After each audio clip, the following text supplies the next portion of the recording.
Next second యూనిట్లు మీరు పరిశీలించినట్లయితే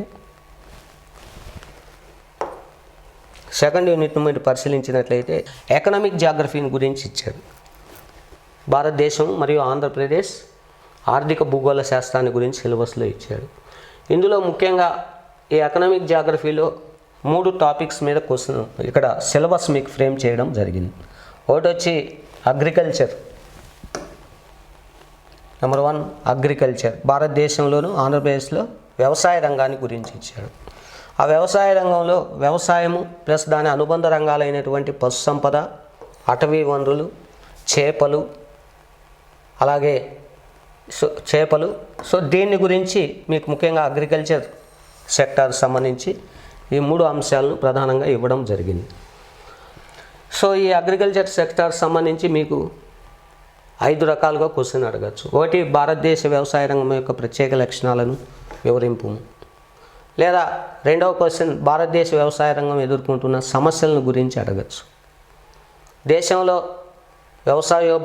వ్యవసాయాభివృద్ధికి మరియు ఆహార ధాన్యాలు ఉత్పత్తిని అధికం చేయడానికి ఉద్దేశించినటువంటి గ్రీన్ రెవల్యూషను, దానివల్ల ఏర్పడే సమస్యలు ప్లస్ దానివల్ల కలిగిన లాభాలు, వీటన్నిటిని దృష్టిలో పెట్టుకొని గ్రీన్ రెవల్యూషన్ మీద సపరేట్గా క్వశ్చన్ అడిగే అవకాశం ఉంది. అలాగే ఇంకో క్వశ్చన్ ముఖ్యంగా సెకండ్ గ్రీన్ రెవల్యూషన్, అంటే గ్రీన్ రెవల్యూషన్ కారణంగా దేశంలో అనేక రకాలు, ముఖ్యంగా ఎన్విరాన్మెంటల్ పరంగా కానీ ప్లస్ సోషల్ పరంగా కానీ దేశంలో అనేక రకాల సమస్యలు ఏర్పడినాయి. సో ఈ సమస్యలను ఆల్టర్నేటివ్గా ముఖ్యంగా దేశ భూవనరులను పరిరక్షించుకుంటూ ప్లస్ జరిగేటువంటి ఎన్విరాన్మెంటల్ లాసెస్ను పరిష్కరించడానికి concept of second green revolution తీసుకురావడం జరిగింది. ఈ కాన్సెప్ట్ ఆఫ్ సెకండ్ గ్రీన్ రెవల్యూషన్లో భాగంగా ముఖ్యంగా జీరో బేస్డ్ న్యాచురల్ ఫార్మింగ్, ప్రకృతి వ్యవసాయం, అలాగే ఆర్గానిక్ ఫార్మింగ్ అంటే సేంద్రియ వ్యవసాయ విధానము, అలాగే వర్టికల్ ఫార్మింగ్. సో ఇలాంటి న్యూ కాన్సెప్ట్స్ను కూడా దీంట్లోకి తీసుకురావడం జరిగింది. సో వీటి మీద కూడా ప్రత్యేకంగా క్వశ్చన్ అడిగే అవకాశం ఉంది. అలాగే వ్యవసాయ రంగానికి సంబంధించి దేశంలో వివిధ రకాలైనటువంటి ఆహార మరియు వాణిజ్య పంటలను సాగు చేస్తున్నారు. అందులో ఆయా పంటలకు సంబంధించినటువంటి ప్రత్యేక శీతోష్ణ స్థితి లక్షణాలు, ఏ శీతోష్ణ స్థితి అనుకూలతలు ఉండాలి, దాని యొక్క డిస్ట్రిబ్యూషన్ ఎక్కడెక్కడ ఉంది, సో దానికి సంబంధించిన సిగ్నిఫికెన్స్ ఏందనేది ఈచ్ క్రాప్నైనా మీకు సపరేట్గా తీసుకొని అడగచ్చు. సో ఈ విధంగా మీకు ఈ అగ్రికల్చర్ సెక్టార్ సంబంధించి ఎగ్జామ్లో క్వశ్చన్స్ అడిగే అవకాశం ఉంది. అలాగే నెక్స్ట్ మైనింగ్ అండ్ క్వారీయింగ్, గనులు మరియు త్రవ్వకాలు. అంటే ఇక్కడ త్రవ్వకాలు అంటే మైనింగ్, గనులు అంటే క్వారీయింగ్. సో వీటి మీద కూడా క్వశ్చన్, అంటే గనులు త్రవ్వకాల వల్ల ఏర్పడేటువంటి పర్యావరణ సమస్యలు ఏంటివి, సో దాన్ని దృష్టిలో పెట్టుకొని మీకు ఇక్కడ ఎగ్జామ్ అడిగే అవకాశం ఉంది. నెక్స్ట్ పరిశ్రమలకు సంబంధించి ఇండస్ట్రీస్.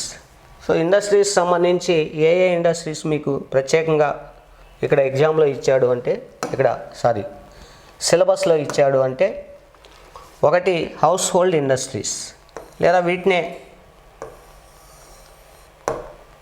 కాటేజ్ ఇండస్ట్రీస్ అని కూడా పిలవచ్చు. సో ఈ విధంగా అందులో హౌస్ హోల్డ్ ఇండస్ట్రీస్ సంబంధించి మనకి ఇక్కడ గృహోపకరణాల తయారీ, manufacturing, house hold manufacturing industries గురించి ఇక్కడ ఇచ్చాడు. సో వాటి యొక్క ఇంపార్టెన్స్ ఏంది, ప్రస్తుతం వాటి యొక్క కండిషన్ ఏంది, సో ఈ డైమెన్షన్స్ని దృష్టిలో పెట్టుకొని దీని మీద అడగచ్చు. నెక్స్ట్ అదేవిధంగా వ్యవసాయ ఆధారిత పరిశ్రమలు, ఖనిజ ఆధారిత పరిశ్రమలు, అటవీ ఆధారిత పరిశ్రమలు, ఇంధన ఆధారిత పరిశ్రమలు. నెక్స్ట్ మానవ సామర్థ్యము, human efficiency in developing the industrial sector.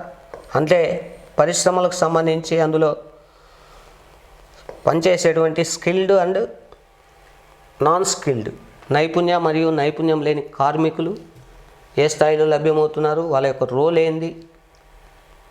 So వీటిని అన్నింటినీ దృష్టిలో పెట్టుకొని మనకి ఇక్కడ క్వశ్చన్ అడగచ్చు. ముఖ్యంగా ఇండస్ట్రియల్ సెక్టార్ తీసుకున్నట్లయితే ఎక్కువగా ఆగ్రో బేస్డ్ ఇండస్ట్రీస్, వ్యవసాయ ఆధారిత పరిశ్రమలు. వ్యవసాయ ఆధారిత పరిశ్రమలో ముఖ్యంగా కాటన్ టెక్స్టైల్ ఇండస్ట్రీ, అలాగే షుగర్ ఇండస్ట్రీ, అలాగే ఇంకోటి జూట్ టెక్స్టైల్ ఇండస్ట్రీ. సో వీటికి సంబంధించి ఇక్కడ మనకు క్వశ్చన్ అడిగేదానికి అవకాశం ఉంది. నెక్స్ట్ మినరల్ బేస్డ్ ఇండస్ట్రీస్లో మనకు ముఖ్యంగా ఐరన్ అండ్ స్టీల్ ఇండస్ట్రీ, అలాగే సిమెంట్ ఇండస్ట్రీ. సో వీటికి సంబంధించి ఎక్కువగా ఎగ్జామ్లో క్వశ్చన్ అడిగే అవకాశం ఉంది. సో వీటి ఇండస్ట్రీస్ సంబంధించి క్వశ్చన్ అడిగేటప్పుడు ముఖ్యంగా ఆయా పరిశ్రమలకు సంబంధించినటువంటి లొకేషనల్ ఫ్యాక్టర్స్ ఏంటివి అనే దాన్ని దృష్టిలో పెట్టుకొని మనకు ఎగ్జామ్లో క్వశ్చన్ అడిగే అవకాశం ఉంది. ఎక్కడైనా కానీ అంటే ఏ భౌగోళిక ప్రాంతంలో అయినా, ఏ దేశ భూభాగంలో అయినా పరిశ్రమ స్థాపన అనేది అక్కడ ఉన్నటువంటి లొకేషనల్ ఫ్యాక్టర్స్ మీద ఆధారపడి ఉంటుంది. అంటే ఏ ప్రాంతంలో అయితే పరిశ్రమ స్థాపనకు కావాల్సినటువంటి ముడి పదార్థాలు, ప్లస్ దానికి కావాల్సినటువంటి పవర్ సప్లై, ప్లస్ అక్కడున్న labour supply, plus availability of the water resources, transportation, ఇలాంటి అనేక అంశాల మీద ఆధారపడి ఒక ప్రాంతంలో పరిశ్రమ స్థాపన జరగడం అనేది మనకు ఇక్కడ వీలవుతుంది. సో అందుకని ఇలా ఇండస్ట్రీస్ మీద ఏదైనా అడిగినప్పుడు మీరు దానికి ఆన్సర్ రాసేటప్పుడు కొద్దిగా ఇక్కడ టెక్నికల్ టెర్మినాలజీని ఉపయోగించాలి.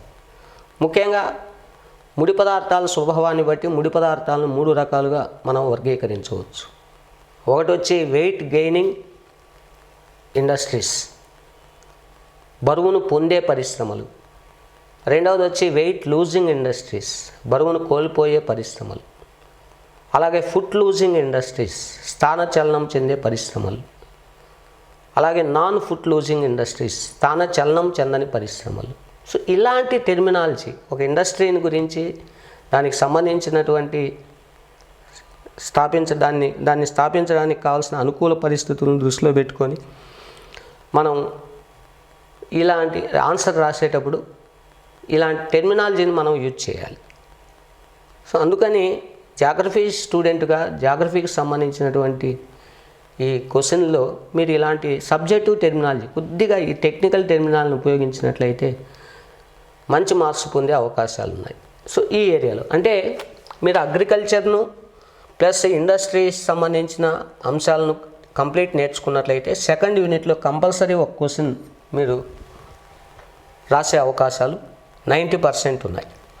అలాగే ఇంకా 3వ యూనిట్ మీరు చదువుకోలేనప్పుడు, బర్డన్ ఎక్కువైనప్పుడు వదిలేయచ్చు. ఏదంటే ముఖ్యంగా ట్రాన్స్పోర్టేషన్ గురించి, ట్రేడ్ యాక్టివిటీస్ గురించి మీకు 3rd యూనిట్లో ఇచ్చాడు. అందులో ట్రేడ్ అండ్ కామర్స్, భారతదేశంలో వర్తక వాణిజ్యాలకు సంబంధించిన కార్యకలాపాలు, సో దానికి సంబంధించిన విషయాల గురించి ఇందులో ఇచ్చాడు.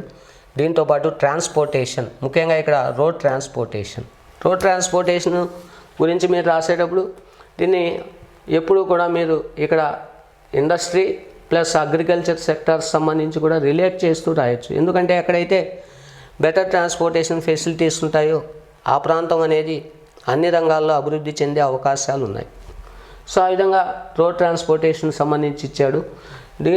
దీంతోపాటు ముఖ్యంగా వ్యవసాయ అభివృద్ధిలో కీలక పాత్ర వహించేటువంటి స్టోరేజ్ మరియు ఇతర అంశాలు, స్టోరేజ్ సంబంధించి లాజిస్టిక్ రంగానికి సంబంధించినటువంటి ముఖ్యమైన ఇన్ఫ్రాస్ట్రక్చర్ను కూడా ఇక్కడ మీకు సెకండ్ యూనిట్లో ఇచ్చాడు.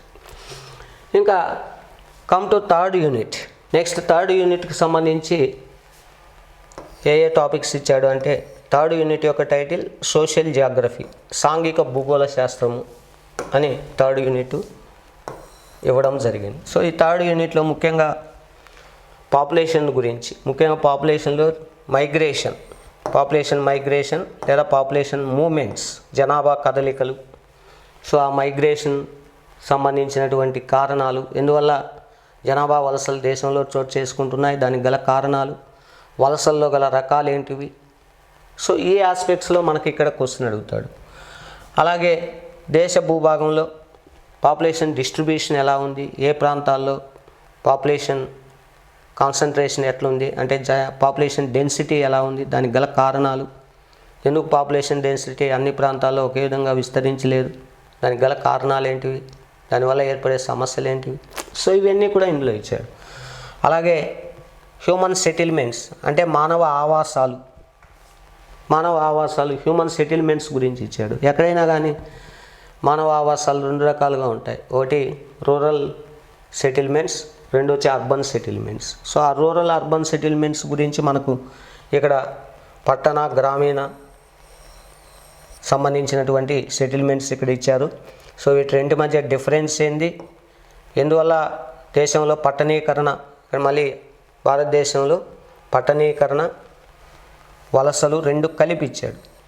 పట్టణీకరణ ఒకటి, వలసలు 2 టాపిక్స్ ఇచ్చాడు. ఎందువల్ల గ్రామీణ ప్రాంతాల నుంచి వలసలు ఎక్కువగా పట్టణ ప్రాంతాలకు వెళ్తున్నారు, దానికి గల రీజన్స్ ఏంటివి, ప్లస్ దానివల్ల పట్టణ ప్రాంతాల్లో ఏర్పడే సమస్యలు ఏంటివి, భారతదేశంలో పట్టణీకరణ నేపథ్యం ఏంది, historical background of the urbanisation, తర్వాత trends of the urbanisation in India, భారతదేశంలో పట్టణీకరణ ధోరణులు ఎలా ఉన్నాయి అనేది మనకి ఇక్కడ ఇచ్చాడు. సో దీన్ని బేస్ చేసుకొని ఈ ఏరియాలో మనకు క్వశ్చన్ అడిగే అవకాశం ఉంది.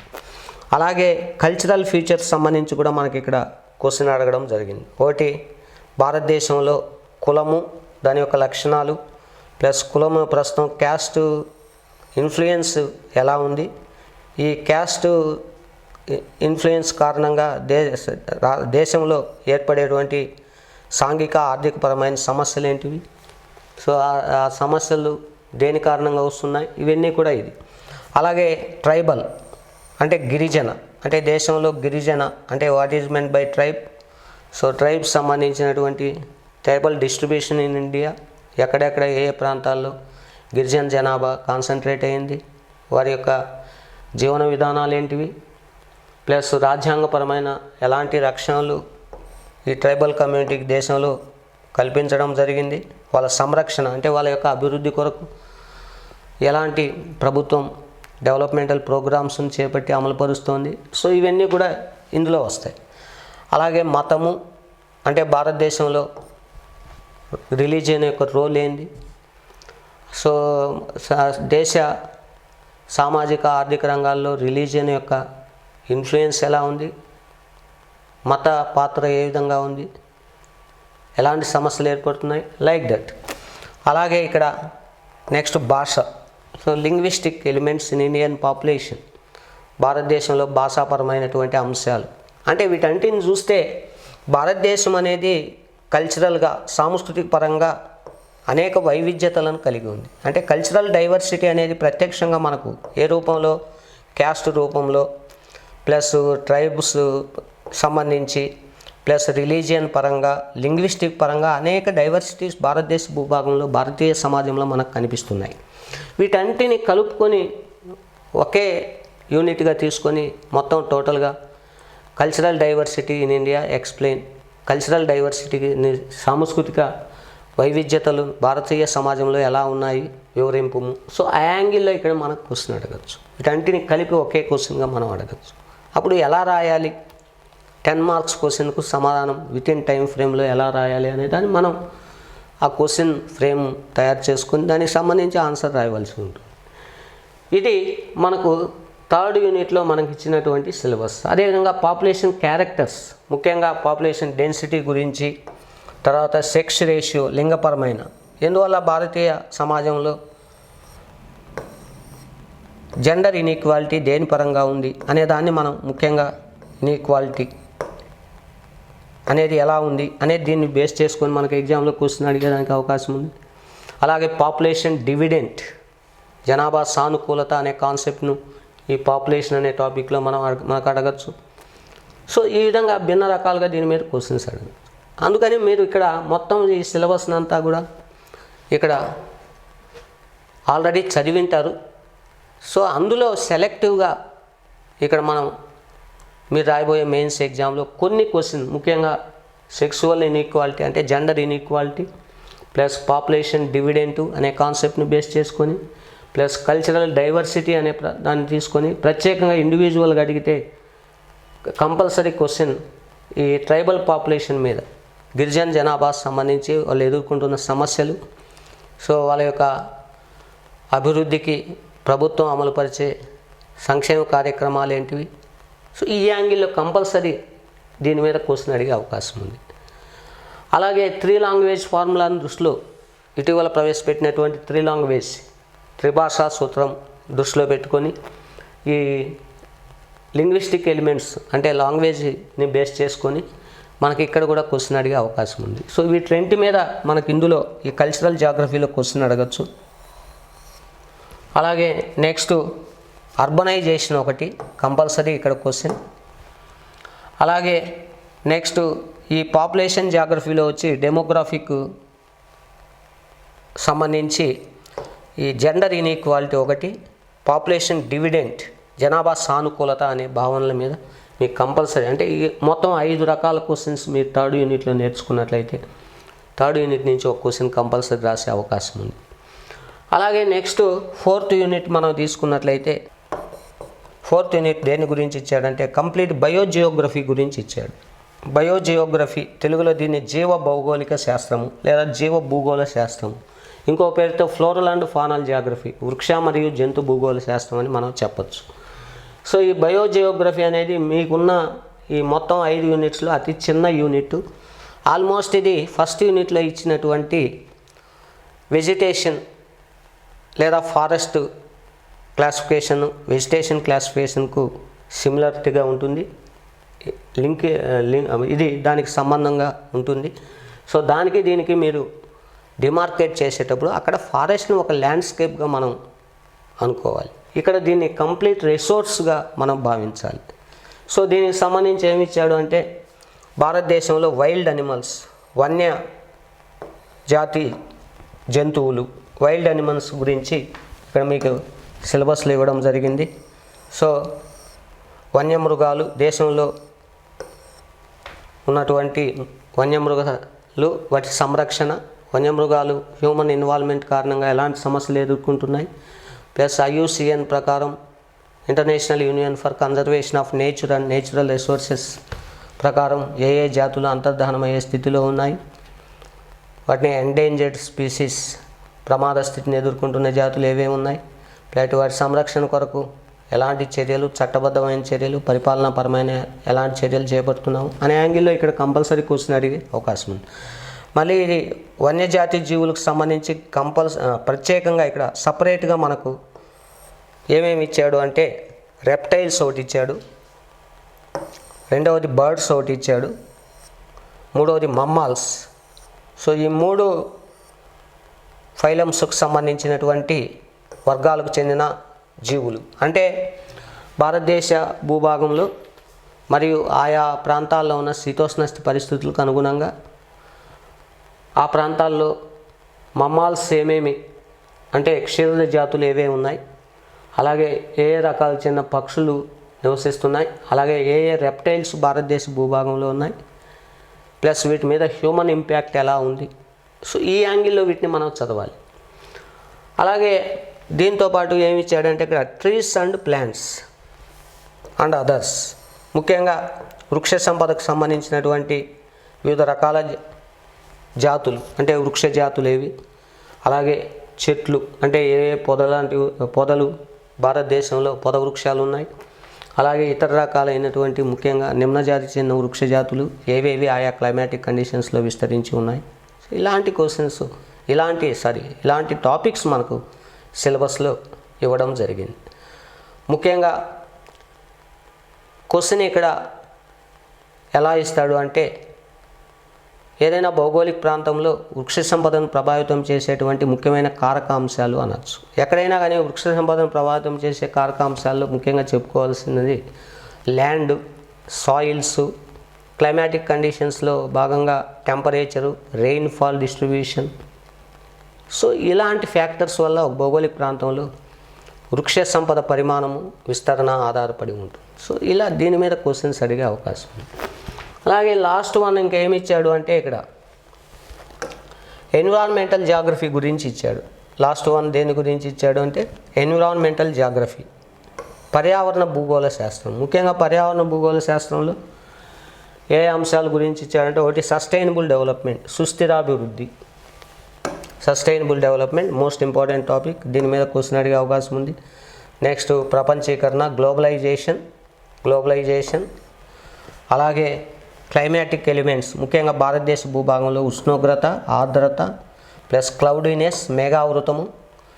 నెక్స్ట్ పవనాలు,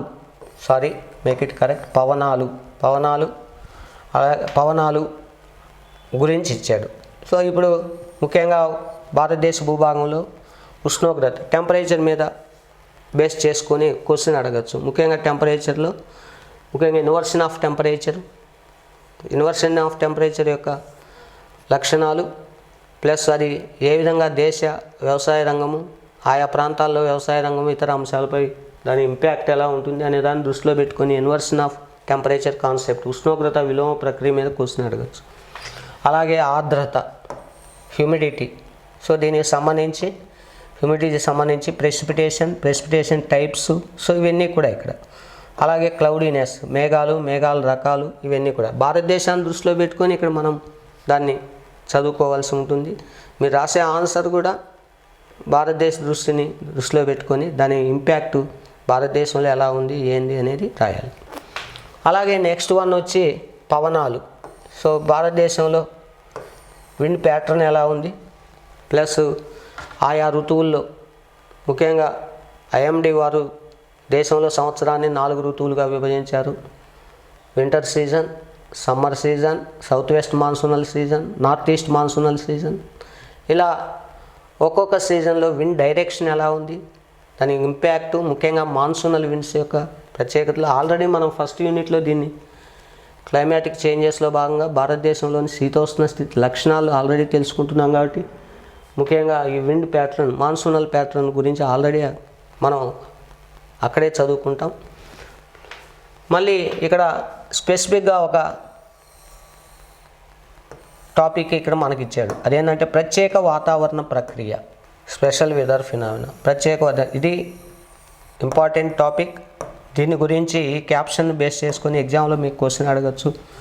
అంటే వాతావరణంలో సంభవించే మార్పుల కారణంగా దేశంలో కానీ ఆంధ్రప్రదేశ్లో కానీ అనేక రకాలైనటువంటి మనం డిజాస్టర్స్, విపత్తులను ఎదుర్కొంటున్నాం. సైక్లోన్స్ కానీ, ఎర్త్క్వేక్స్, ఇవన్నీ కూడా ఎదుర్కోవడం జరుగుతుంది. అందులో ముఖ్యంగా వెదర్ రిలేటెడ్ ఆస్పెక్ట్స్లో ముఖ్యంగా థండర్ స్టార్మ్స్ అని, క్లౌడ్ బర్స్టర్స్ని, టోర్నడోస్ అని, ఇలాంటి వాటినే ప్రత్యేక, అంటే నార్మల్గా రెగ్యులర్గా సర్వసాధారణంగా ఎవ్రీ ఇయర్ రిపీట్ అయ్యేటువంటి ఈ తుఫానులు, సూపర్ సైక్లోన్స్, వీటితో పాటు ఆఫన్లీ అంటే అప్పుడప్పుడు మనకు ఈ ప్రత్యేకమైన వాతావరణ సంఘటనలు జరుగుతూ ఉంటాయి. దాన్ని స్పెషల్ వెదర్ ఫినామినా, ప్రత్యేక వాతావరణ సంఘటనలు అని అంటాం. సో దాని గురించి స్పెసిఫిక్గా క్వశ్చన్ అడిగే మనకు అవకాశాలు ఉన్నాయి. కంపల్సరీ దీని మీద క్వశ్చన్ అడిగేదానికి ఎగ్జామ్లో రేపు మీకు అడగచ్చు. ఇది ఒకటి దృష్టిలో పెట్టుకోవాలి. ఇంకోటి సస్టైనబుల్ డెవలప్మెంట్ ఒకటి. అలాగే వివిధ రకాల విపత్తుల గురించి మీకు ఇక్కడ ఇవ్వడం జరిగింది. అందులో ఆ విపత్తుల్లో ఒకటి వచ్చి ఎర్త్క్వేక్స్, భూకంపాలు, అలాగే ల్యాండ్ స్లైడ్స్, భూపాతాలు, అలాగే ఫ్లడ్స్, వరదలు, తుఫానులు, అలాగే ఫ్లాష్ ఫ్లడ్స్, కుండపోత వర్షాలు. సో వీటి గురించి విపత్తుల్లో మీకు స్పెసిఫిక్గా ఎగ్జామ్లో ఇవ్వడం జరిగింది. ఇందులో ఏదో ఒక దాని గురించి, ముఖ్యంగా భూకంపాల గురించో, ల్యాండ్ స్లైడ్స్ గురించి, తర్వాత ఈ వరదలు, తుఫానులు, ఈ 4 ఏదో ఒకటి క్వశ్చన్ కంపల్సరీ ఇక్కడ అడిగే అవకాశం ఉంది. ముఖ్యంగా భారతదేశంలో వరదలకు గల కారణాలు ఏంటివి, తద్వారా దేశంలో సంభవించేటువంటి దుష్ప్రభావాలు ఏంటివి, వరద నిర్వహణ కొరకు ప్రభుత్వం అమలుపరుస్తున్నటువంటి కార్యక్రమాలు, దాని చర్యలు, సొల్యూషన్స్. సో ఇవన్నీ కూడా మనకు ఈ టాపిక్, ఈ ఎలిమెంట్స్ బేస్ చేసుకొని ఇక్కడ అడిగే అవకాశం ఉంది.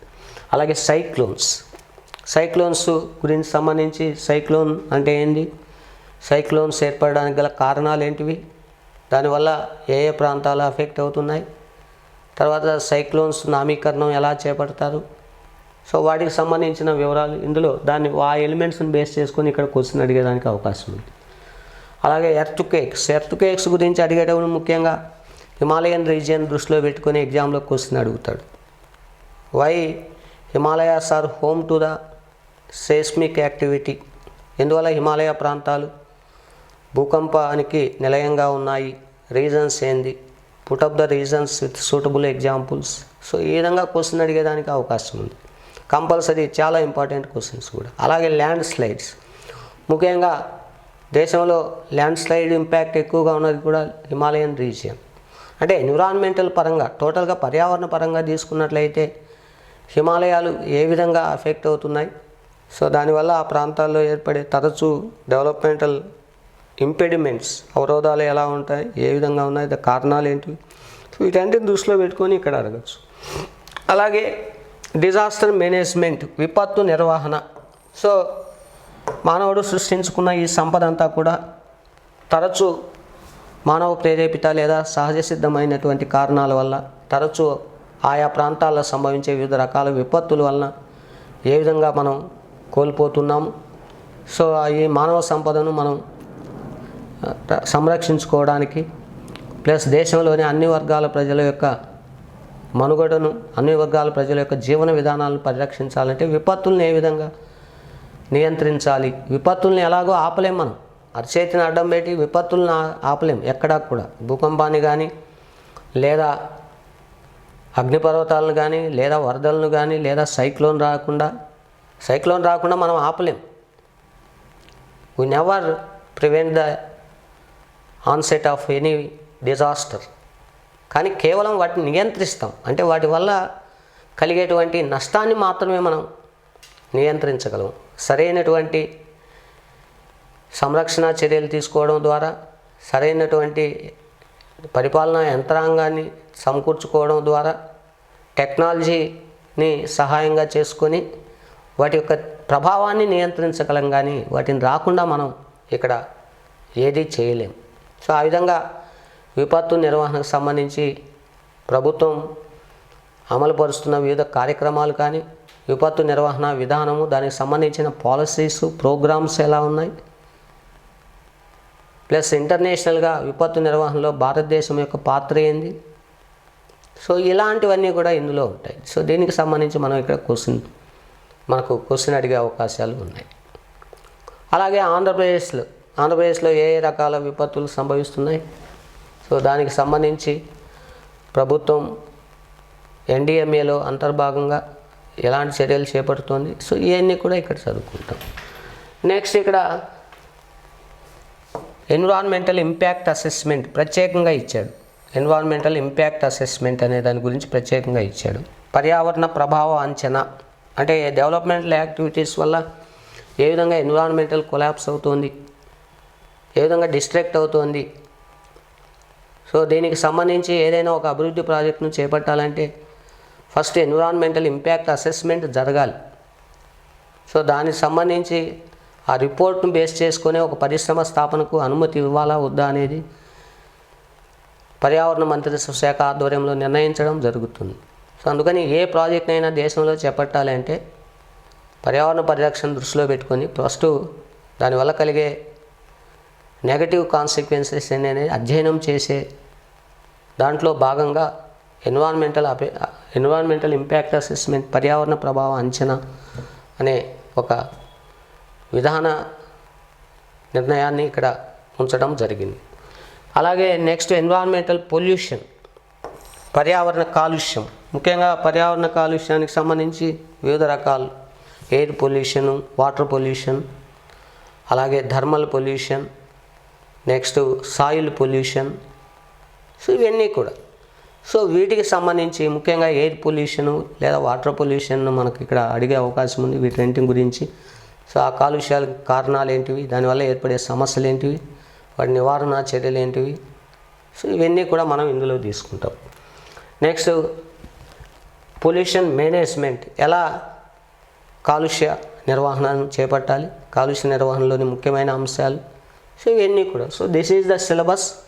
మరి ఇంత పెద్ద సిలబస్ మీకు ఉన్నప్పుడు ఇవన్నీ కూడా చదవడం సాధ్యమా అంటే ఆల్రెడీ వీటంటిని గురించి మీరు వివిధ ఎగ్జామ్స్లో, జనరల్ స్టడీస్లో భాగంగా వీటంటిని గురించి ఎంతో కొంత చదువుకున్నారు, మీకు అవగాహన ఉంది. ప్లస్ ఇక్కడ డిస్క్రిప్టివ్ ప్యాటర్న్లో ఎలా వీటంటిని ఇంటిగ్రేట్ చేస్తూ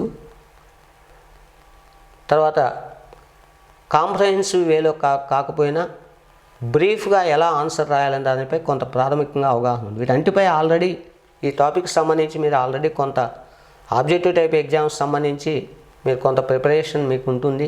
ప్లస్ వీటంటిని వాటికి సంబంధించిన ఫ్యాక్చువల్ ఇన్ఫర్మేషన్స్ అన్నీ కూడా మగ్గప్ చేసి ఉంటారు. అయితే ఇక్కడ డిస్క్రిప్టివ్ టైప్ ఎగ్జామ్లో ఫ్యాక్చువల్ ఇన్ఫర్మేషన్ కాదు కావాల్సింది, ఒక ఇష్యూ, ఒక సమస్యను ఎలా అనాలిసిస్ చేయాలి, దానికి సంబంధించినటువంటి కాన్సిక్వెన్సెస్ ఏంది, సొసైటీ మీద దాని ఇంపాక్ట్ ఎలా ఉంటుంది, ఎన్విరాన్మెంటల్ పరంగా దాని ఇంపాక్ట్ ఎలా ఉంటుంది, ప్లస్ సొసైటీలో దానివల్ల కలిగేటువంటి ప్రభావాలు ఏ వర్గంపై, ఏ సెక్షన్పై ఎంతవరకు ఉంది, ప్లస్ దేశంలో ఉన్న వనరులు ఈక్విటబుల్ డిస్ట్రిబ్యూషన్, అన్ని వర్గాలు అన్ని స్థాయిల్లోని ప్రజలకు సమాన పంపిణీ ఉందా లేదా, సొసైటీ వెల్ బీయింగ్ అనే ఎలిమెంట్ దాంట్లో ఉందా, ప్లస్ ప్రభుత్వాలు ఇందులో నిర్వహించే పాత్ర ఏంది, ప్లస్ ప్రభుత్వాలు దీని కొరకు రూపొందించినటువంటి చట్టాలు కానీ, ప్లస్ వివిధ రకాల విధానాలు, పాలసీ ఆస్పెక్ట్స్ కానీ, అడ్మినిస్ట్రేటివ్ ఆస్పెక్ట్స్ కానీ ఎలా ఉన్నాయి అనే దాన్ని అన్నిటినీ కన్సిడర్ చేస్తూ మీరు డిస్క్రిప్టివ్ టైప్ ఎగ్జామ్లో ఆన్సర్ రాయాల్సి ఉంటుంది. డిస్క్రిప్టివ్ టైప్ క్వశ్చన్స్కి ఆన్సర్ రాయడం అనేది it's a simply an art, ఇది ఒక కళగా చెప్పవచ్చు. బెటర్ కమ్యూనికేషన్, బెటర్ ప్రాక్టీస్, ఎలా ఆన్సర్ రాయాలి అనే దానిపై మీకు ముందుగానే కొంత ప్రాక్టీస్ ఉంటే వితిన్ టైం ఫ్రేమ్లో అడిగిన క్వశ్చన్కి మీరు స్పష్టంగా సమాధానం రాయగలరు. సో ఫ్రెండ్స్, మన regular classes, paid videos November 1 నుంచి స్టార్ట్ కాబోతున్నాయి. సో మీరంతా కూడా దాన్ని డౌన్లోడ్ చేసుకుంటారని ఆశిస్తున్నాను.